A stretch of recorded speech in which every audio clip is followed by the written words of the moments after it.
በደንብ እናጓጓችሁ እስኪ በደንብ ማን ነው በሙዙ አይደለም ግራፊክስ ዲዛይነር በወር ስንት ነው የሚያገኘው? እስኪ እሱን ኮሜንት ላይ ዲዛይነሮች ይመልሱላችኋል። አሁን ግን ይሄን አይደለም ዋናው ልናገር የመጣሁት ማለት ነው።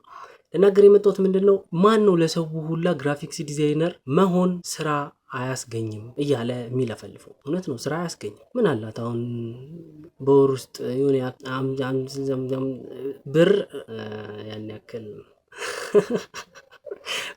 ቀልድ ነው። ግን እውነቱን ልንገራችሁ ግራፊክስ ዲዛይነር ወይም ደግሞ ቪዲዮ ኤዲተር ከሆናችሁ እመኑኝ በብዛት ስራ አለ አሁንም ድረስ ማለት ነው።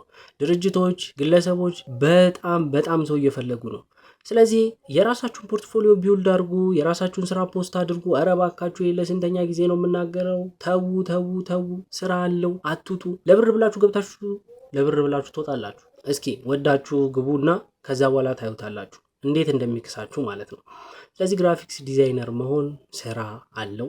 አሪፍ ብር ትሰራላችሁ። እስኪ ዲዛይነሮች ደግሞ አስጎምጃችሁ አይደል? እና እናስጎምጃቸው እስኪ ግቡና ግራፊክስ ዲዛይነር ቢያንስ በወር የተጣራ ስንት ብር ያገኛል? ኮሜንት ላይ አስቀምጡልኝ። ለዛ ለሚያስፈልገው ዲዛይን ስራ የለውም ለሚለው ጓደኛችሁ ላኩለት። አሁን ላኩለት።